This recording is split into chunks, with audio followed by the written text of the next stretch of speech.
The International Pride Orchestra presented its inaugural concert in San Francisco last month at the San Francisco Conservatory of Music.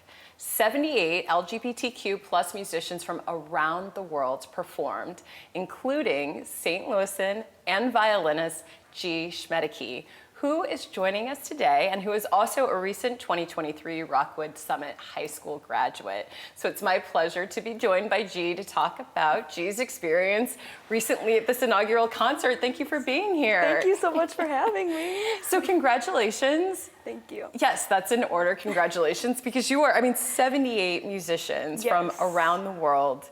You auditioned to be a part of the very first International Pride Orchestra. So, that's a lot. How did this all come about? So it's actually kind of funny. So I'm on Instagram and, I'm going through stories and I have a music account and a lot of my friends have music accounts. So I'm looking at videos of everybody, playing their instruments and stuff. And then there was an ad in a story ad. And it was International Pride Orchestra, San Francisco. And I was like, oh my God, that's really cool, but this is Instagram. Yeah. So do I trust it? And so I just kind of scrolled past it. And then the next day I saw the same ad again. And I was like, oh, 2 days in a row, okay, maybe this is legit. So I went and I clicked on the ad and it took me to an Instagram page. I'm like, okay, it has a full page, there are pictures, there are posts, and then there was a website linked, and I'm like, okay, this is a little bit too much work for this not to be a real thing.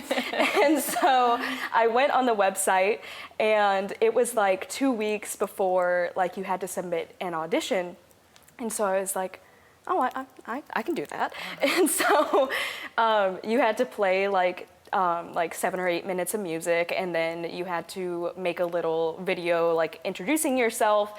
And since I was in the process of auditioning for colleges at the time, so I had an insane amount of footage of me playing.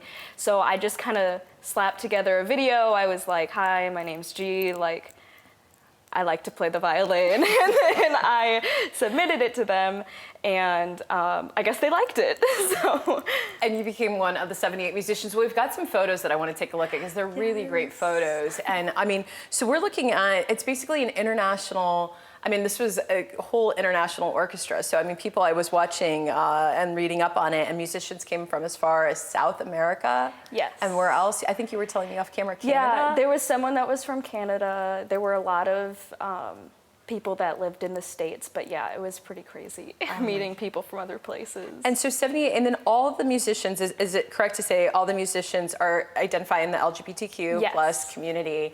And so how did that feel? That's got to feel really, really special. And something that you're a part of this inaugural concert. That's really neat. What was that like for you? It was absolutely insane. I think part of the reason that it was such an important concert for so many of the musicians there. All the musicians there, it was such an important concert for us because there's a lot of places where queer people cannot live authentically. And a lot of these musicians were from these places. There were musicians coming from Florida and Tennessee and Texas and obviously Missouri. And so being in a space with only queer people. The conductors were queer. The people who wrote the music we were playing were queer. The singer was queer. Everyone there had a deep understanding of what it is like to be queer because we all were. And a lot of people were saying that it was life-changing, and that is 100% true. And for me, being a trans person living in Missouri, it was kind of life-saving. I saw that I get to have a future. I met older trans people that have found success in music, and I don't really see that much in Missouri because we don't get to live as authentically here. And so getting to meet older trans musicians and getting to sit down and have a meal with them and to play a 2-hour concert with them and to have all these rehearsals and everything was just the most validating experience and the most emotionally vulnerable I think I've ever been. And words are difficult to describe it because it was just amazing. Oh, but I love your response, and just I appreciate you sharing that. I watched this interview, and it was a quote from Michael Roost, who's the founder of International Pride. And I don't know if I have time to read it all because I do want to show a clip that he said at the concert. But he was saying we have a lot to do, and there are places in this country and all across the world, just what you were saying, where people do not feel safe in their homes, in their communities, and they cannot be out in their jobs. And so creating this orchestra is as an important opportunity for us to give positive representation to queer people and show no matter where someone is in this world, that there is an orchestra and a place for them. And so we will not be done until that happens. And I really like that quote, and I want to cue that up for a quote that he said at the concert, which really kind of resonates and echoes what you just said. So we're going to take a look at that. Goal with this orchestra is to create a space and a place for everyone, no matter where you are in this world, to make music. To be who you are meant to be.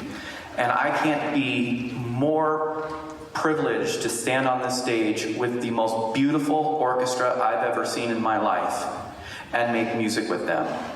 And to make music with an absolute mission. So that's a quote. And I know we're sitting here talking about a great one at that. And again, I appreciate you sharing that. I do want to add one thing. You were one of the youngest performers here. When we say, for folks at home, that there are 78 musicians, G was one of the youngest. So you were one of the youngest, or the youngest? I was the youngest person there. Wow. So, we should applaud high school student, who graduate, Yes, I graduated early June, and then we flew to San Francisco. And yeah, the next person up had just finished their freshman year of college. So it was kind of crazy because a lot of the people there were not old, but older than I am. And so it was really cool to be around people who have so much more experience than I do and to get to create such amazing music with them. But yeah, I felt kind of like the baby there. It was kind of fun. It was kind of nice. Right. No, it's you can learn a lot. People who are older than you, that's right. I do want to, so we have a clip of the music. I know because of rights, we couldn't play a full work. Yeah. I believe, if I read correctly, there was a world premiere work and about six different works that were performed? Yes, so we played the world premiere of this piece called Loud, which was by a gay composer. His name is Jimmy Bolito, and he wrote this piece specifically for the orchestra, so it was made with our talent in mind, and it was absolutely amazing. It was phenomenal. Everything about that piece was just insane. It was very difficult. And then we played 2 arias, which are opera songs, and we had a singer who is trans, and she was our singer there. And then we also played There's a Place for Us from West Side Story. Sondheim was queer. And then we played an African piece that was absolutely gorgeous, and that it was very emotional. Yeah. And then in the second half of the concert, we played Tchaikovsky's Fourth Symphony. Okay, well, I don't mean to cut you off, but I really want people to hear this before we run out of time. The symphony is what you're going to hear. Is that what we're going to hear? Yes. Perfect. Thank you for queuing that up. So we're going to hear a very short snippet for those of you who missed the concert. Check it out.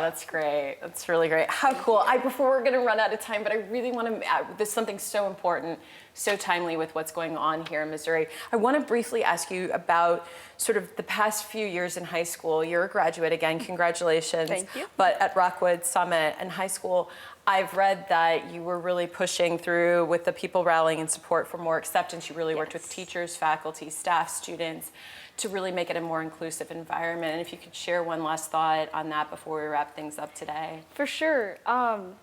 it's hard to go to high school. It doesn't matter who you are, high school sucks. Like, that's just a universal experience. But when you are queer in a state that you love that maybe does not love you back in the same way, it is exceedingly difficult. But, you know, in our group at Rockwood Summit, Prisma, the people rallying in support of more acceptance, we always talk about using moments of maybe hate or ignorance and turning them into a moment of love and education and acceptance. And we hope that everyone can turn their ignorance or hateful thoughts or moments into a moment of greater love and acceptance. And that's really all the queer community wants, is just some love and some acceptance. Oh, thank you. Gee, I'm like really tearing up. I know, I'm getting emotional. No, thank you. I thank you for sharing that, and thank you for, you know, your strength. And I know this is just the beginning for you. I know it is. I can feel it, and I know it is. And I so appreciate you being here today. And I will say, Mama's in studio. Mom's here as well. So thank you, Mom, for joining us in studio. Mom. And people can follow you. We're going to put up a full screen graphic. People can follow you on Instagram. Yes. So it's G Plays Music, yep. There we have g.plays.music. That's your Instagram page. And if you want to learn more about the International Pride Orchestra, head to internationalprideorchestra.org. And thank you again, G, for being here. So Stay in much. touch. Stay in touch. Let us know how you're doing. Thank you. Thank you. And thank you at home for watching STL TV. And keep it right here on STL TV. Experience St. Louis. Thank you.